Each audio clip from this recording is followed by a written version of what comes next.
Hello everyone, this is the last shot of force. अब last shot क्यों? क्योंकि exams पास आ गए हैं, बार बार वन शॉट नहीं देखना है। इसे देखो, एक बार में पूरा चैप्टर खत्म करो। सारे प्रीवियस ईयर क्वेश्चन भी करेंगे, न्यूमेरिकल्स भी लगाएंगे, थ्योरी भी कंप्लीट करेंगे। बस इस वीडियो के बाद तुम्हें ये चैप्टर दोबारा नहीं पढ़ना है, ये अपने मन में ठान लो और कॉपी और पेन निकाल के हमेशा पढ़ना स्टार्ट। तो यार इस वीडियो में हम मोशन के बारे में पढ़ेंगे। मोशन बेसिकली हमारे दो कैटेगरीज में डिफाइन होते हैं। एक होता है हमारा ट्रांसलेशन मोशन, जिसमें हमारी बॉडी स्ट्रेट लाइन में ट्रेवल करती है। जैसे कि एक ब्लॉक पड़ा हुआ है कहीं पे, है ना, ब्लॉक ऑफ मास m, इसमें हमने फोर्स लगाया F, तो ये आगे चलने लग जाएगी कुछ v वेलोसिटी से। ये ट्रैवल करेगी एक स्ट्रेट पाथ में। जिस डायरेक्शन में हम फोर्स लगाएंगे उसी तरफ ये हमारा जो ऑब्जेक्ट है वो जाता रहेगा। इसे हम बोलते हैं अपना ट्रांसलेशन मोशन या लीनियर मोशन। दूसरा होता है रोटेशन, है ना, या इसे टर्निंग इफेक्ट ऑफ फोर्स भी बोलते हैं। यही हम इस पूरे चैप्टर में पढ़ेंगे। रोटेशन में क्या होता है, हम बॉडी पे फोर्स लगाते हैं बट बॉडी आगे नहीं जाती। आगे जाने के बदले क्या करती है, वो अपनी जगह में टर्न कर देती है, रोटेट होती है। जैसे तुमने देखा होगा, जब तुम अपने रूम का दरवाजा खोलते हो, जब तुम डोर ओपन करते हो और तुम फोर्स लगाते हो F डोर पे, ऐसे खींचने के लिए तुमने खोला है, फोर्स लगाया, तो क्या होता है, डोर उखड़ के बाहर आ जाता है ना। मूव करता है अपनी जगह से? नहीं, है ना, मूव तो नहीं करता। क्या करता है, रोटेट हो जाता है ना अपने पॉइंट के अबाउट। ये पॉइंट है, जैसे ये दरवाजा है, यहाँ से मैंने खींचा, यहाँ पे कब्जे लगे हुए हैं कुछ साइड में, तो क्या होगा, डोर उस पॉइंट के अबाउट टर्न हो जाएगा। तो फोर्स की मदद से हम ट्रांसलेशन मोशन भी करा सकते हैं, रोटेशन मोशन भी करा सकते हैं। अब जो रोटेशनल मोशन होता है हमारा, वो टॉर्क पे डिपेंड करता है। जैसे ट्रांसलेशन मोशन सब कुछ हमारा फोर्स पे डिपेंड करता था, जितना ज्यादा फोर्स उतनी ज्यादा तेज हमारा ऑब्जेक्ट मूव करेगा। यहाँ एक नई फिजिकल क्वांटिटी आई है जिसे हम बोलते हैं टॉर्क। जितना ज्यादा टॉर्क उतनी तेज हमारा रोटेशन होगा। तो देखो यहाँ पे लिखा हुआ भी है कि टर्निंग इफेक्ट या रोटेशन डिपेंड्स ऑन टॉर्क। अब टॉर्क क्या होता है, तो तुमने नई चीज सुनी। टॉर्क होता क्या है, यहाँ देखो, टॉर्क जिसे हम टाउ से रिप्रेजेंट करते हैं, ये जो सिंबल है, this is symbol of tau, है ना। तो टॉर्क क्या होता है, torque is just product of force and perpendicular distance of line of action of force to pivot. मतलब आया समझ में? यार समझ में नहीं आया क्या बोल रहा हूँ। देखो ये क्या बोल रहा है कि रोटेशन जब होगा तब हमारी बॉडी पाइवेटेड तो होगी, है ना, है ना, पाइवेटेड तो होगी। अगर बॉडी पाइवेटेड नहीं है, उस पर फोर्स लगाएंगे हम, तो वो तो एक जगह से दूसरी जगह चले जाएगी। रोटेशन कराना है हमें, अपनी बॉडी को एक जगह से दूसरी जगह नहीं डालना, ठीक है, रोक के रखना है उसे एक जगह पे, तो कहीं ना कहीं तो वो पाइवेटेड होगी। जैसे हमारा डोर साइड में हिंजेस में, इधर हिंजेस में पाइवेटेड रहता है ना, हिंजेस में पाइवेटेड रहता है। या जो तुम स्पिनिंग व्हील होता है वो बीच से पाइवेट रहता है ना, उसे घुमाते हैं हम बीच से, उसमें नट बोल्ट टाइट रहते हैं। तो ये बात तो बिल्कुल साफ है कि जब भी हमारा रोटेशन होगा हमेशा पाइवेटेड बॉडी में ही होगा। कभी भी हम पाइवेटेड बॉडी पे फोर्स लगाएंगे वहां रेक्टिलिनियर मोशन नहीं होगा, वहां क्या होगा, रोटेशनल मोशन। यहाँ पे लिख देते हैं, रोटेशन के आगे लिख देते हैं पाइवेटेड बॉडी, पाइवेटेड बॉडी। और ट्रांसलेशन में हमारी फ्री बॉडी, फ्री बॉडी में हम फोर्स लगाएंगे तो हमारा ट्रांसलेशन मोशन होगा। अब देखो इसका मतलब क्या है, product of force and perpendicular distance of line of action of force to pivot. इसका मतलब ये है, अगर हमारा ये पॉइंट है पाइवेटेड पॉइंट, ये कुछ हमारी बॉडी है, अगर मैं इसमें यहां पे फोर्स लगा रहा हूं F, तो ये जो हमारा पाइवेट है और ये जो फोर्स है, इनके बीच का परपेंडिकुलर डिस्टेंस कितना है, परपेंडिकुलर डिस्टेंस ये कितना है, तो ये डिस्टेंस d होगा ये। और इस फोर्स को जब हम मल्टीप्लाई करेंगे तो हमें टॉर्क की वैल्यू मिलेगी, ठीक है। टॉर्क क्या हो जाएगा, this force into D. What is D? T is the perpendicular distance, perpendicular distance. ये पाइवेट है, यहाँ से ऐसा है, देखो ये दोनों लाइन परपेंडिकुलर है एक दूसरे के, यहाँ पे 90 डिग्री एंगल बन रहा है। यहाँ पे हमें कौन सा डिस्टेंस यूज करना है, यहाँ पे हमें परपेंडिकुलर डिस्टेंस यूज करना है टॉर्क की वैल्यू निकालने के लिए। चलो इतना तुम नोट करो, आगे हम टॉर्क के बारे में और। अब देखो टॉर्क हमारी वेक्टर क्वांटिटी है। वेक्टर क्वांटिटी क्या होता है, पढ़ा होगा तुमने क्लास 9 पे। वेक्टर क्वांटिटी क्या होता है, वेक्टर क्वांटिटी ऐसी फिजिकल क्वांटिटीज होती है जिनमें मैग्नीट्यूड भी होती है और डायरेक्शन भी होती है, मैग्नीट्यूड भी होती है और डायरेक्शन भी होती है। अब रोटेशन में डायरेक्शन कैसे हो सकती है यार, रोटेशन में डायरेक्शन सिर्फ दो तरीके से हो सकती है, एक क्लॉकवाइज एक एंटी क्लॉकवाइज। क्लॉकवाइज मतलब ऐसे, एंटी क्लॉकवाइज मतलब ऐसे। अब हम इसमें क्या लेते हैं, दो सिंबल लेते हैं, एक पॉजिटिव एंड नेगेटिव। क्लॉकवाइज और एंटी क्लॉकवाइज दोनों में से एक पॉजिटिव एक नेगेटिव, गेस करो कौन सा पॉजिटिव कौन सा नेगेटिव। इतना पढ़ा है तुमने आज तक, बताओ कमेंट्स में बताओ, मुझे पता है अगर तुम्हें। तो देखो क्लॉकवाइज होता है हमारा नेगेटिव, नेगेटिव, और एंटी क्लॉकवाइज पॉजिटिव। अब बताओ कौन सही था, बताओ कितने लोगों का ये आंसर सही था, कितने लोगों का ये आंसर सही था। अगर सही था तो थम्स अप कर दो कमेंट्स में, ठीक है। तो टॉर्क हमारी होती है वेक्टर क्वांटिटी, इसका डायरेक्शन होती है ना। वेक्टर क्वांटिटी में क्या होता है, डायरेक्शन मैग्नीट्यूड दोनों होती है, या तो क्लॉकवाइज डायरेक्शन या तो anti clockwise direction. Clockwise direction हमारी नेगेटिव मानी जाती है, एंटी क्लॉकवाइज डायरेक्शन हमारी पॉजिटिव मानी जाती है। अब टॉर्क डिपेंड किन किन चीजों में करता है, टॉर्क का फॉर्मूला क्या था? Torque equal to force into perpendicular distance, है ना, from the point of application of force to the pivoted point. यही था टॉर्क का फॉर्मूला। किन चीजों पे डिपेंड कर रहा है? एक फोर्स पे और एक डिस्टेंस पे सॉरी। तो torque is our directly proportional to force and also directly proportional displacement, दोनों के डायरेक्टली प्रोपोर्शनल है। यानी कि हम फोर्स बढ़ाएंगे तो हमारा टॉर्क बढ़ेगा, हम परपेंडिकुलर डिस्टेंस बढ़ाते रहेंगे तो हमारा क्या होगा? टॉर्क तब भी बढ़ेगा। यहीं से जो क्वेश्चंस आते हैं ना तुम्हारे, why spanner has long handle, ये वाला क्वेश्चन, या why door handle is at edge, ये वाले क्वेश्चन जो आते हैं सबका आंसर यही होता है, टू मैक्सिमाइज टॉर्क। क्योंकि जैसे ही हम पाइवोटेड पॉइंट से डिस्टेंस वो कर दें, ज्यादा कर दें, तो हमारा टॉर्क बढ़ जाता है। देखो ये हमारा दरवाजा है, अगर मैं यहां पे फोर्स लगाऊंगा F और कुछ ये D, तो मेरा टॉर्क कितना होगा? Torque equal to F into D, that is FD। अगर मैं बीच में लगाऊंगा, बीच में सेम फोर्स लगाऊंगा, सेम फोर्स F अपना सेम रहेगा, ठीक है। टॉर्क 1 मान लो से टॉर्क 2, जब मैं बीच में फोर्स लगा रहा हूँ, फोर्स तो सेम है मेरा, फोर्स की वैल्यू तो F है, बट डिस्टेंस क्या हो गया? दरवाजे के बीच में लगा रहा हूँ, ये पूरा दरवाजा इसके बीच में कितना डिस्टेंस हो गया इस पाइवोटेड पॉइंट से? यहाँ पे सोचो पाइवोटेड पॉइंट है, यहाँ से दरवाजा खुल रहा है, एक बार हैंडल मेरा यहाँ पे लगा हुआ है, अब मैं क्या कर रहा हूँ? बीच में हैंडल लगा रहा हूँ, तो मेरा फोर्स तो उतना ही जितने फोर्स से मैं खींच रहा हूँ, बट क्या हो रहा है यहाँ पे? क्या हो रहा है? हैंडल का जो दरवाजे का जो पाइवोटेड पॉइंट है वो ये है, डिस्टेंस कम हो गया। डिस्टेंस कितना हो गया? D/2। तो दूसरे केस में क्या हो गया? टॉर्क कम हो गया। और हमें अगर दरवाजा खोलने के लिए FD टॉर्क चाहिए तो हमें फोर्स डबल लगाना पड़ेगा। अब देखो यहां से यहाँ आने में टॉर्क हमारा आधा हो गया, अगर हम फोर्स सेम कर रहे हैं, टॉर्क हमारा डिक्रीज हो गया। अगर हम फोर्स सेम रख रहे हैं, तो हमारा टॉर्क डिक्रीज हो रहा है। बट हमें अगर स्पेसिफिक टॉर्क चाहिए कि यार इतने न्यूटन मीटर टॉर्क की, ऐसा यूनिट होती है न्यूटन मीटर, ऐसा यूनिट होती है न्यूटन मीटर, अगर हमें इतने न्यूटन मीटर टॉर्क चाहिए, इतने न्यूटन मीटर टॉर्क चाहिए ही चाहिए, तो हमें फोर्स ज्यादा बढ़ाना पड़ेगा। चलो एक न्यूमेरिकल सॉल्व करते हैं। चलो देखो ये पहला क्वेश्चन है, ये क्या बोल रहा है? A man can apply 10 Newton force, एक आदमी है बेचारा कमजोर सा, वो सिर्फ 10 न्यूटन का फोर्स लगा सकता है। What will be the minimum length of spanner to open a screw that requires 20 newton metre torque? उसे एक 25 न्यूटन मीटर टॉर्क से खुलने वाला नट खोलना है, ठीक है। अब हमें ये बताओ कि उसके पाने की लेंथ कितनी हो कि वो अपना नट खोल ले, बताओ। टॉर्क रिक्वायर्ड कितना है? इसमें हमें सिर्फ टॉर्क बैलेंसिंग कराना है। टॉर्क रिक्वायर्ड कितना है हमारे पास? कितना टॉर्क रिक्वायर्ड है? 25 न्यूटन मीटर।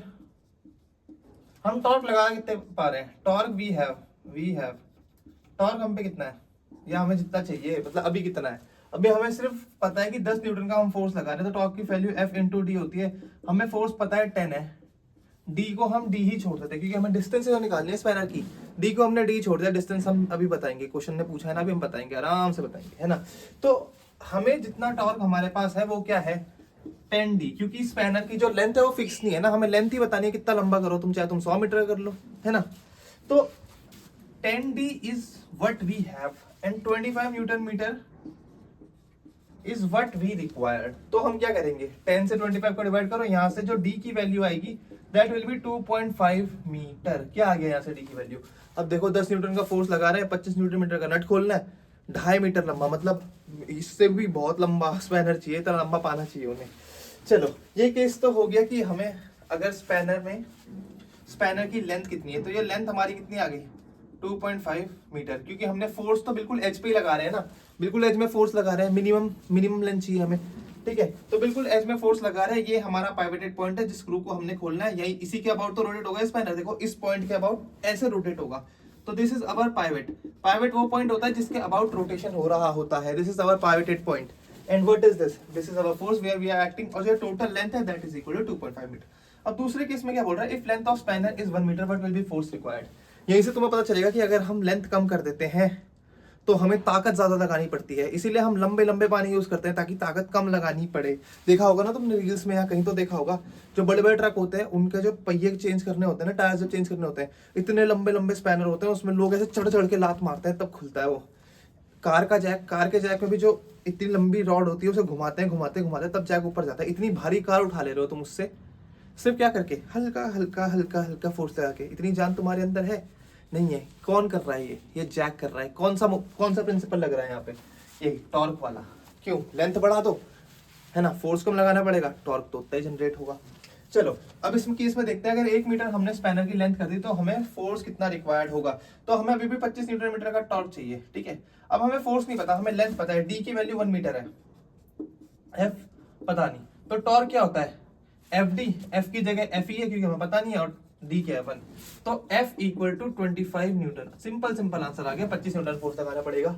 कहाँ हम 10 न्यूटन फोर्स लगा रहे थे, कहाँ अब हमें 25 न्यूटन लगाना पड़ेगा, डबल से भी ज्यादा। इसीलिए जितना ज्यादा लंबा हो सके उतना ज्यादा लंबा पाना लोग यूज करते हैं, ताकि उनमें ताकत कम लगानी पड़े। क्या करनी पड़े, ताकत कम लगानी पड़े। तो चलो ऐसे न्यूमेरिकल्स तुम्हारे बोर्ड्स में आ सकते हैं, ठीक है, संभावना है इनकी आने की। अब ये मत बोलना कि प्रीवियस ईयर क्वेश्चन नहीं करा रहा, कराऊंगा, थोड़ा सब्र रखो, इसे तुम नोट करो, फिर हम आगे टॉपिक पे बढ़ते हैं। चलो अब देखो यहाँ पे एक पॉइंट लिखा हुआ मैंने, बहुत इंपॉर्टेंट, क्या, रोटेशन या turning effect always require a couple. Couple मतलब एक लड़का एक लड़की नहीं, फोर्सेस के कपल, दो फोर्स चाहिए होते हैं हमेशा रोटेशन कराने के लिए, दो फोर्स चाहिए होते हैं रोटेशन कराने के लिए। तुम बोल रहे हो यार कैसी बात कर रहे हो यार, अभी तक तो हम दरवाजे में एक ही जगह से खींचते हैं, दरवाजा तो रोटेट हो जाता है ना, लैपटॉप खोलते हैं यहाँ से हम खींचते हैं, लैपटॉप खुल जाता है ना, ज्यादा बड़ी बात नहीं है, हमें दो फोर्स लगाने नहीं पड़ रहे। अब तुम ऐसे क्यों बोल रहे हो कि दो फोर्स लगाने पड़ रहे हैं? सुनो बताऊंगा, पहले ये समझ लो कपल होता क्या है। What is couple? Couple is just equal and opposite forces acting on a same body, है ना, जैसे रियल लाइफ रिलेशनशिप कपल होता है ना, दो अपोजिट जेंडर के, ठीक है, दोनों इक्वल एफर्ट्स डालते हैं और सेम गोल पे काम करते हैं, क्या, शादी करना, है ना। तो वैसे ही यहाँ पे दो फोर्स होंगे, इक्वल लिख दिया मैंने यहाँ पे, equal and opposite forces acting on the same body. मतलब अगर ये मेरी बॉडी है, इसको रोटेट कराना है, अब ये पाइवोटेड नहीं है, ठीक है, पाइवोटेड नहीं है, ये मैंने फोर्स लगाया एक एफ, क्या होगा इस बॉडी में, क्या होगा इस बॉडी में, रोटेशन होगा, ट्रांसलेशन होगा, क्या होगा, ट्रांसलेशन होगा, क्योंकि फ्री बॉडी है, फ्री बॉडी है, फ्री बॉडी है, फ्री बॉडी है, तो इसमें क्या होगा अभी, ट्रांसलेशन मोशन। बट मुझे क्या कराना है, रोटेशन मोशन, क्या, रोटेशन मोशन। तो मुझे यहाँ पे एक और फोर्स देना ही पड़ेगा। अगर पाइवोटेड है तब की बात अलग कर रहा हूँ मैं, तब उसे छोड़ दो। पाइवोटेड में तुम एक फोर्स लगाते हो, उसमें दो फोर्स कैसे एक्ट करते हैं वो भी अभी बताऊंगा, पहले इधर देखो।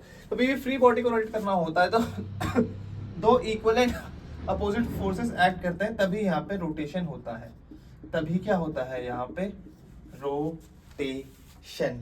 2025 में अभी रिसेंट में ही क्वेश्चन भी आया था ये 1 नंबर का एमसीक्यूज में, कि when equal and opposite forces act on a body what will be the motion of body. उसमें बहुत सारे ऑप्शन थे, रोटेशन मोशन भी था, ट्रांसलेशन मोशन भी था, यूनिफॉर्म भी था, एक्सीलरेटेड भी था।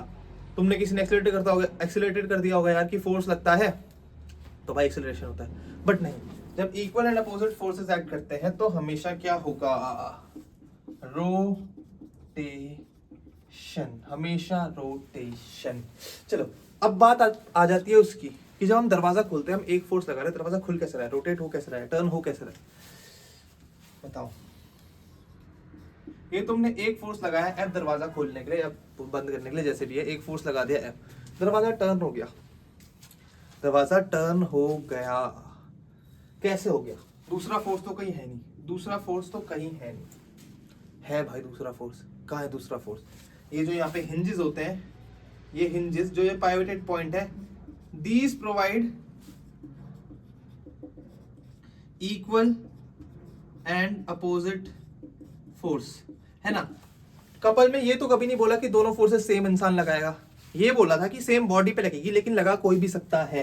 तो यहाँ क्या होता है, एक फोर्स तुम लगाते हो, दूसरा उसका अपोजिट फोर्स कौन लगा देता है, हमारा कब्जे लगा देते हैं, उससे क्या होता है, हमारा कपल पूरा हो जाता है, ठीक है, कपल हो गया पूरा, तो क्या होता है, टॉर्क मिल गया, रोटेशन हो गई, बस सिंपल सी बात है, बस सिंपल सी बात है, ठीक है। चलो इसे नोट करो, फिर आगे देखते हैं। और चलो अब देखते हैं torque due to couple. Couple की वजह से हम टॉर्क कैसे निकालते हैं, कि जब कोई कपल एक्ट कर रहा है किसी बॉडी में तो उनका कंबाइंड टॉर्क कितना होता है, वो कैसे निकालेंगे। देखो जब भी हमें कपल का टॉर्क निकालना होता है तो बस हम क्या करते हैं, आइदर फोर्स, कोई भी एक फोर्स ले लो क्योंकि दोनों इक्वल है ना, कोई भी एक फोर्स ले लिया, multiplied by distance between them. यानी कि इस केस में क्या है, ये एफ लग रहा है यहाँ पे, एफ लग रहा है यहाँ पे, इक्वल है हाँ, अपोजिट है हाँ, एक ऊपर एक नीचे, डिस्टेंस क्या है डी, तो क्या आ गया एफ डी। बट ये एफ डी आया कैसे वो देखते हैं। देखो ये इस पॉइंट के अबाउट पाइवोटेड है, सेंटर पे ये पाइवोटेड पॉइंट, या तुम सेंटर भी मत मानो, सेंटर पे मत मानो, चलो ठीक है, सेंटर मत मानो, कुछ डिस्टेंस मान लो x फ्रॉम दिस फोर्स। तो इसका और इसका बताओ, इस वाले फोर्स का और पाइवोटेड पॉइंट के बीच में डिस्टेंस कितना है, x। तो यहाँ पे अगर हम टॉर्क निकालेंगे तो क्या आ जाएगा, एफ एक्स। अब देखो पाइवोटेड पॉइंट और इस वाले फोर्स के बीच में डिस्टेंस क्या है, d माइनस एक्स। यहाँ पे हम टॉर्क निकालेंगे तो कितना हो जाएगा, d minus x into F into D minus x. ये हमारे दोनों टॉर्क आ गए। अब देखते हैं इन टॉर्क, ये दोनों टॉर्क क्या होता है, पॉजिटिव होंगे या नेगेटिव होंगे, क्योंकि टॉर्क वेक्टर क्वांटिटी है, जोड़ना है तो वेक्टर की डायरेक्शन तो देखनी पड़ेगी ना। ये अभी क्या कर रहा है, anti clockwise. Anti clockwise torque क्या होता है, पॉजिटिव। तो दोनों हमारे पॉजिटिव हैं। अब हमें क्या करना है, बस इन दोनों टॉर्क को जोड़ लेना है, दोनों का टॉर्क। तो torque of 1 plus torque of 2 है ना, टॉर्क 1 टॉर्क को सीधे सिंपल नाम दे दिए। तो क्या होगा, F x plus F into D minus x. इस डी माइनस को खोलो तो क्या होगा, F x plus F D minus F x. F x से एफ एक्स कट गया, आंसर क्या बचा, एफ डी। तो कभी भी कपल से टॉर्क निकालना हो तो फिर क्या करना है, हमें यूज करना है force into distance between them, either force into distance between them. अब यहाँ पे एक और सवाल तुम्हारे मन में आया होगा शायद कि यार यहाँ तो पाइवोटेड पॉइंट है और आपने बोला था पाइवोटेड पॉइंट में फोर्स लगता है, इक्वल होता है, अपोजिट होता है। तो अगर फोर्स इस पे लग रहा है यहाँ पे, तो यहाँ पे भी कुछ एक फोर्स F लग रहा होगा, ठीक है। अब फोर्स यहाँ नीचे लग रहा है तो यहाँ पे भी इससे फोर्स लग रहा होगा ऊपर, है ना। इस वाले से ये वाला फोर्स लग रहा होगा, सिंगल टिक जिस पे कर रहा होगा उनके फोर्स है, ठीक है। और डबल टिक इसमें तो ये इसका फोर्स लग रहा होगा। मैंने बोला हाँ बिल्कुल लग रहा होगा। तो बोल रहे हो तुम यार कि बेवकूफ, इसका भी तो टॉर्क कैलकुलेट कर। अब मैं बोलूंगा बेवकूफ मैं नहीं, तुम हो। क्यों, टॉर्क की वैल्यू क्या होती है यार, force into distance between the point of application of force and the pivoted point. ये पाइवोटेड पॉइंट यहाँ पे है, फोर्स भी यहीं पे लग रहा है। डिस्टेंस क्या है, डिस्टेंस क्या है, डिस्टेंस इज 0।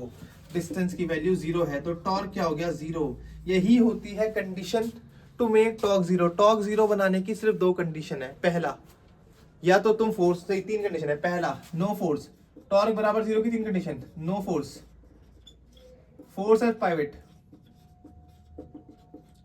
या पैरेलल फोर्स। पैरेलल फोर्स, अब पैरेलल फोर्स का मतलब क्या होगा, फोर्स एट पाइवट का मतलब तो पता चल गया कि जहां पे पाइवटेड पॉइंट है वहीं पे तुम फोर्स लगाओ। देखा होगा तुमने दरवाजे में, कभी अभी नोटिस करना, बाहर से खींचोगे आसानी से खुल जाएगा, उसके पास से खींचोगे थोड़ी जान और जान, जैसे जैसे तुम पाइवटेड पॉइंट के पास आने लग जाओगे जान बढ़ती रहेगी, तुम्हें फोर्स ज्यादा लगाना पड़ेगा। दरवाजा तो वही खुल रहा है, torque required to open the gate तो उतना ही है, पर तुम्हारा डिस्टेंस कम हो रहा है तो तुम्हें फोर्स ज्यादा लगाना पड़ रहा है उस टॉर्क को मैच करने के लिए। और जैसे ही तुम कब्जे के पास तक पहुंचोगे तुम नहीं खोल पाओगे उसे, क्योंकि टॉर्क की वैल्यू 0 होती है वहां पे। चलो ये तो हो गया हमारा फोर्स एट पाइवोटेड पॉइंट, ठीक है। अब तीसरा है पैरेलल फोर्स। पैरेलल फोर्स क्या होता है, अगर हमारा ये दरवाजा है, ये हमारे पाइवोटेड पॉइंट है, तो तुम ऐसे फोर्स लगा लो। ये दरवाजा है, ऐसे खुलता है, साइड में जो प्लास्टिक के प्लास्टिक बोल रहा है, वुड के जो ऐसे सरफेस होता है उसको धक्का दो, कभी रोटेशन नहीं कर पाओगे कितना भी धक्का दे दो उसके पैरेलल। अब तुम ऐसे जरूर कर सकते हो, उसको दबा के इधर उधर खींच दिया, पर नहीं, फोर्स तुम इधर उधर लगा रहे हो, तुम्हें धक्का देना है अंदर की तरफ, पाइवोटेड पॉइंट की तरफ अंदर धक्का देना है, कभी नहीं खोल पाओगे, ठीक है। तो इन 3 केसेस में हमेशा जो होगा टॉर्क 0 होगा। फोर्स एट पाइवोटेड पॉइंट मतलब distance between force and point of application of, distance between force and the pivoted point is 0। Parallel force मतलब परपेंडिकुलर डिस्टेंस फिर भी 0 हो जाता है। देखो ये हमारा पाइवट है, ये सिंपल डायग्राम में देखो, ये हमारा पाइवोटेड पॉइंट है, यहाँ पे फोर्स लग रहा है। अब इससे यहाँ पे परपेंडिकुलर ड्रॉ करो, कुछ तो परपेंडिकुलर ड्रॉ नहीं आएगा, सब पैरेलल है। ये देखो ये दोनों लाइन क्या है, पैरेलल, तो परपेंडिकुलर डिस्टेंस इज 0, दोनों पैरेलल है, ठीक है। इसीलिए क्या होता है, इसीलिए इस केस में हमारा जो टॉर्क की वैल्यू होती है वो 0 होती है। अब यहाँ पे एक और चीज आती है कि why you can't open a bottle cap with one hand, एक हाथ से हम बॉटल की कैप क्यों नहीं खोल पाते।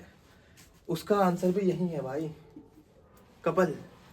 हमेशा टॉर्क या रोटेशन करने के लिए हमें कपल की रिक्वायरमेंट होती है। जब तुम बॉटल में एक हैंड, वन फिंगर एक हाथ से तो खोल देते हैं ना, हम तो बाहुबली हम एक हाथ से खोल देते हैं, वन फिंगर। हमें टॉर्क जनरेट करने के लिए या हमें रोटेशन कराने के लिए 2 फोर्स की जरूरत होती है, ठीक है, कपल जरूरत होती है। अब जब ये कैप है, ऐसी कोई कैप है, मैं इसको सिर्फ एक तरफ से फोर्स लगाऊंगा, तो मेरा ढक्कन नहीं खुलेगा, इसीलिए हमें क्या करना पड़ता है, we use both fingers to open the cap of a बोतल, है ना, we use both fingers to open the cap of a bottle. चलो आई होप तुम्हें ये सब समझ में आया होगा। आज के लिए इतना ही करते हैं, क्योंकि यार मेरी तबीयत बहुत खराब हो रही है और आज सुबह मैं 7 बजे सो रहा था।